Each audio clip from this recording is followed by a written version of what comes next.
Oh, what's up sa inyo mga kabayan?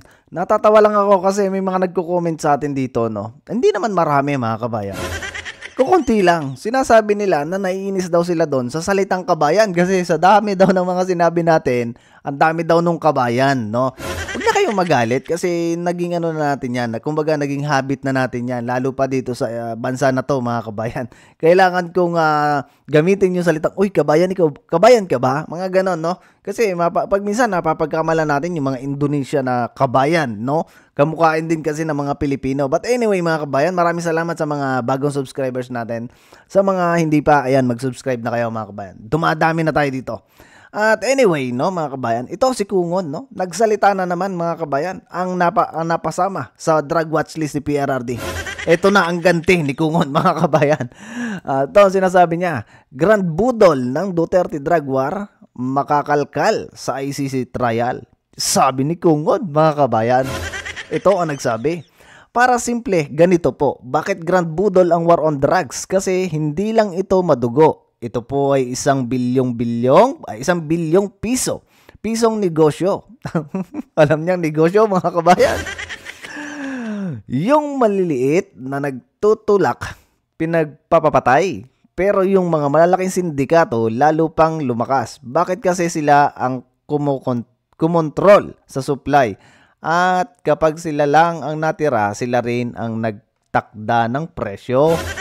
Gusto yata ni Kungon, siya lang yung kukontrol ng presyo mga kabayan. Alam niyo no, ito yung mahirap kasi mga kabayan dito sa mga to, no. Ang nakikita nila, yung mga napatay mga kabayan. Kamusta naman yung mga nabiktima mga kabayan ng mga drogista, no? Kamusta naman mga kabayan yung mga nalooban, yung nagahasa, yung mga napatay mga kabayan na inosente? Kamusta naman yun, Mr. Congressman Kungon? Bakit yun ay hindi nyo nakikita? At laging ang pinoportrait nila mga kabayan dito, yung maliliit lang daw ang napatay mga kabayan. What? Ano yung mga mayor? Diba mga kabayan? May mga mayor na ilang nadamay dyan sa war on drugs ni PRRD. Hindi ba malaking tao yon? Hindi ka nga basta-basta makakalapit sa mayor Pagka ang mayor yung bigatin mga kabayan. Ano kayang gustong laki nito? Buti mga kabayan, hindi siya napasama, no? Pero narinig kasi natin mga kabayan, nakasama to si Jay Kungon, no? Sa drug watch list ni PRRD. Kung ikay nasama, baka hindi ka magsalita na bakit yung maliliit lang. Nung panahon ni PRRD, mga kabayan, kaya nakita natin na talagang mataas ang crime rate, no? Dahil bago siya pumasok mga kabayan, rooted na sa atin itong sistema ng drugs mga kabayan. Buti nga dumating si PRRD yun kasi kumbaga, malapit na tayong maging narco state kasi mga kabayan, sa Maynila, talagang talamak, no? Talamak talaga mga kabayan ang bentahan ng drugs at kumbaga nag-aabutan na lang kahit sa maraming tao nag-aabutan. Parang katulad ngayon mga kabayan na naka-live pa sa Facebook, no? Yung paggamit nila na ipinagbabawal na gamot. Ngayon, Mr. Kungon, Mr. J. Kungon, tanungin kita, nung war on drugs ba, hindi mo ba naramdaman yung kumbaga nagkaroon ng takot itong mga kriminal? Hindi mo ba naramdaman na yung paligid mo ay malaya ng makapaglakad yung mga inosenteng Pilipino? Yung mga law-abiding citizen na Pilipino? 'Di ba mga kabayan? Ito'y congressman natin. Ito'y congressman ng ating bansa at ito isa sa gumagawa din mga kabayan ng batas. Pero hindi ko alam kung may nagawa na bang batas to mga kabayan. Ito yung mahirap kasi sa kanila, tinutuligsa nila na puro na lang maliliit. Kamusta yung mga malalaking laboratory na na-debunk ng administrasyon ni PRRD? Ang laki mga kabayan ng pinagkaiba noon, nung panahon ni Pinoy, about sa drugs, malaki din ang pinagkaiba ng administrasyon ni PRRD about sa drugs, sa paghandle ng drugs at saka mga corrupt officials. At lalo na ngayon mga kabayan, napakalayo. Kita ninyo, noong panahon ni PRRD, wala kang makikitang nagla-live sa Facebook mga kabayan na gumagamit na ipinagbabawal na gamot. Ngayon, Mr. J. Kungon, anong gagawin mo ngayon dyan sa mga nagla-live na yan? Hindi mo ba uutusan yung mga kapulisan natin na ito, kailangan nitong mahuli kasi gumagamit na ipinagbabawal na droga. Baka mamaya yung kable ng kuryente namin, nakawin na nito. Di ba mga kabayan? At ito pa, no? Etong si Congressman Ace Barbers, no? Maniniwala pa ba kayo sa sinasabi nito ni Congressman Ace Barbers? na wala daw silang ibibigay mga kabayan na ebidensya sa ICC. Yan ang sabi mga kabayan ni Congressman Ace Barbers. Nasa na ba yun? Ay, yan yung sabi niya, no? Nawala na yung post ng mga kabayan, hindi na natin makita. Ito. Basahin ko na lang sa inyo mga kabayan. Ang sabi niya dito, naninindigan si House Quad Committee Chairperson Representative Ace Barbers na hindi makikipagtulungan sa International Criminal Court or ICC sakaling humingi ng ebidensya na may kaugnayan sa umano'y extrajudicial killings sa war on drugs ni dating Pangulong Rodrigo Duterte. Ay kayo ba mga kabayan, maniniwala pa ba kayo, no?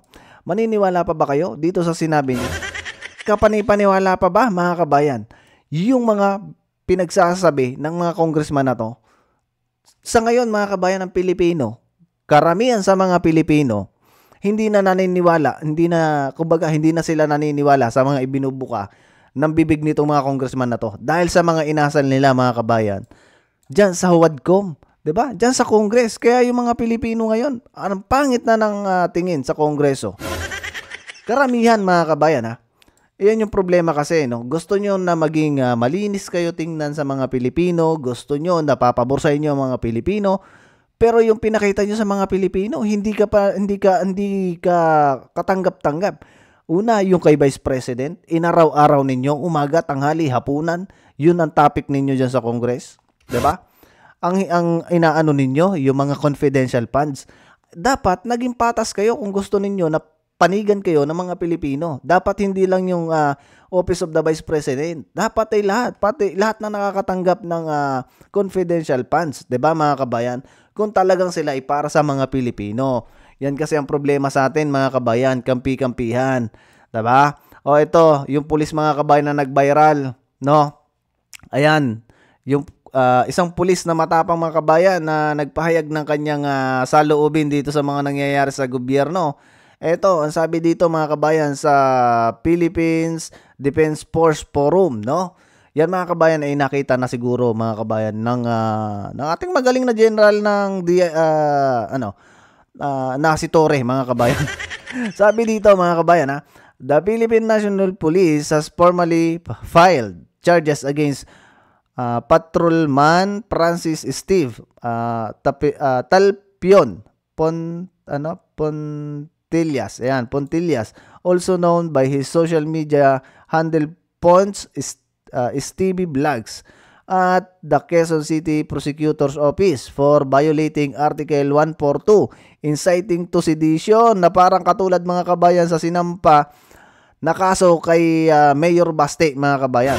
Kaso kay Mayor Baste, multiple inciting to sedition mga kabayan ang pinail nitong mga to. Yan yung problema kasi mga kabayan, no?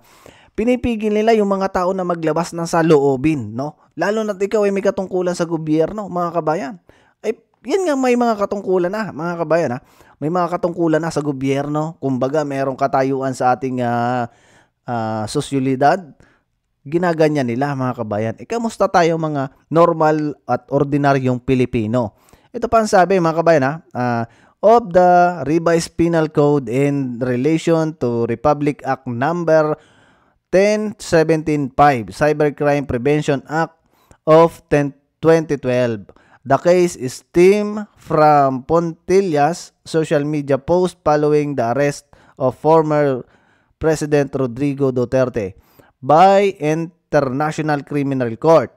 According to records from the Quezon City Police District Personnel Records and Management Division, Pontillas was assigned to the district personnel and holding admin section as of February 2025. However, he has been absent without official leave or awol since March 6. Oh, grabe.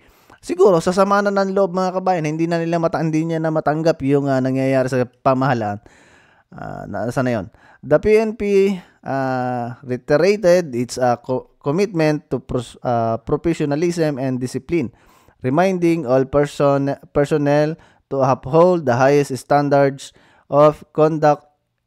Ang liit kasi mga kabayan, hindi natin mabasa ng maayos. Asan na yun? It emphasized that the PNP officer must remain a political and non-partisan, refraining from posting unauthorized or biased content on social media and other communication platform. Yan mga kabayan ang sabi no ng Philippine Defense Force Forum. So kawawa naman si kabayan, no. Ayan. Sinampahan na nila ng kaso. Yan yung mahirap mga kabayan. Pagka hindi sangayon sa gobyerno na to mga kabayan, may kalalagyan ka talaga. Meron kang shoot sa banga ka talaga mga kabayan. Yan yung problema. Parang nagkakatotoo, no? Yung sinasabi nilang martial law, no? Kaso mga kabayan, dito sa mga opisyal lang nangyayari, dito sa mga men in uniform. Kasi ngayon mga kabayan, hindi na natin alam kung ano ba ang nangyayari, no? Hindi natin alam kung ano ba ang mangyayari sa hinaharap mga kabayan. At ito pa, no, may good news tayo mga kabayan. Ito ay pinalabas na rin, no, ng ilan nating mga kasamahang nagba-vlogs diyan sa YouTube, sa Facebook at sa kung ano pa mga kabayan social media. Ito pakinggan natin. Para ipagtanggol ang panig ng gobyerno dyan sa petisyon ng mga Duterte, sino ngayon ang kakatawan sa mga respondents dyan sa kaso? Magandang gabi, Monica. Sa nakuha nating impormasyon, no, ang Department of Justice o DOJ na ang siyang magsisilbing legal counsel o mga abogado ng mga respondent. At inaasahan din natin na ngayong araw ay mayroon silang isusumite sa Korte Suprema. Ang hindi pa lamang malinaw sa atin, Monica, kung ano yung kanilang isasubmit sa Supreme Court, kung ito na ba yung komentaryo doon sa hinihiling na komentaryo ng Supreme Court sa habeas petitions ng magkakapatid na Duterte.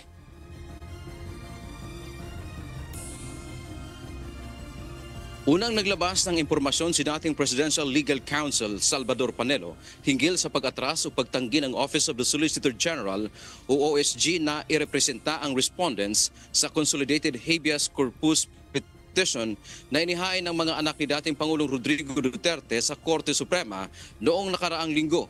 Hiniling ng magkapatid na Mayor Baste, Congressman Pulong Duterte at Kitty Duterte sa korte na ibalik ang kanilang ama sa bansa at ito ay palayain. Sa halip na sumagot sa kautusan ng korte hinggil sa petisyon, naghain kanina ng manifestation at motion ang OSG na nagsasabing ayaw nilang maging abogado ng pamahalaan o mga respondent. Alam niyo mga kabayan, no, may nakikita ko ditong may nakikita ko ditong kakaiba mga kabayan, no. Dito sa pagtanggi no ng ating Solgen na dapat ipagtanggol niya itong apat na to mga kabayan. Pero tumanggi no na ipagtanggol nitong ating ito kasi mga kabayan, itong Solgen, no. Yan ay kumbaga pinakang abogado ng gobyerno, no. Ngayon, tumanggi siyang ipagtanggol mga kabayan. Itong sangkot dito mga kabayan sa nangyaring paghuli kay PRRD, no. Dito sa petition mga kabayan ng ano ba yan? Habeas corpus. O ayan. Habeas corpus. Sa halip na mag-comment, nag-file sila ng manifestation at sinasabi nila na humingi sila ng permiso na hindi nila po pwedeng i-represent ang mga respondents, Lucas Bersamin, si PNP Chief Marvel, Secretary Remulla at si General Torre. Ito mga kabayan, no. Yung iba nating mga kasamahan mga kabayan, naging excited na, no.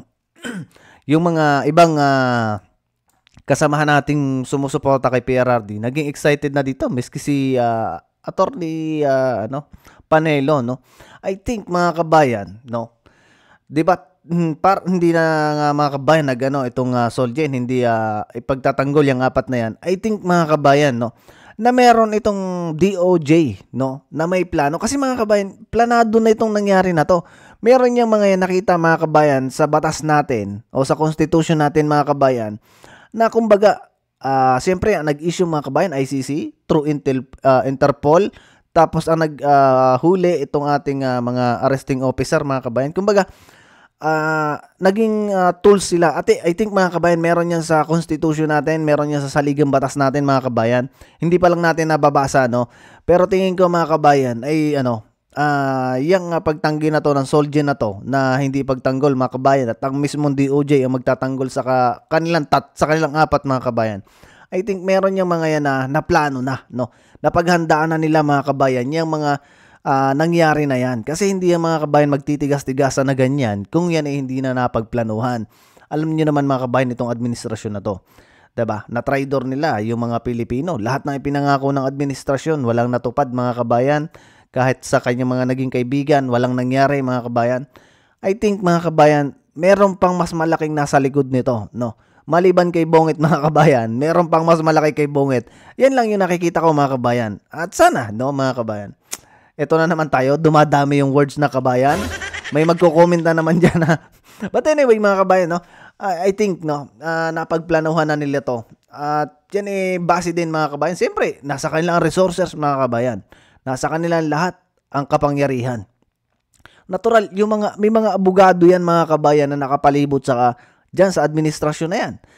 Ito, maraming mga abogado yan mga kabayan at nababasa nila ang batas, nababasa nila ang constitution at I think, no, itong pagtanggi na to ng Solgen natin mga kabayan at ang nagrepresenta ay DOJ, meron silang nakita sa constitution natin o sa saligang batas natin mga kabayan na maabsuelto sila mga kabayan. Yan yung aking nakikitang perspective, no, dito sa nangyari na to. Kaya ako mga kabayan, hindi ako masyadong excited, no, dyan sa naging desisyon ng Solgen, no.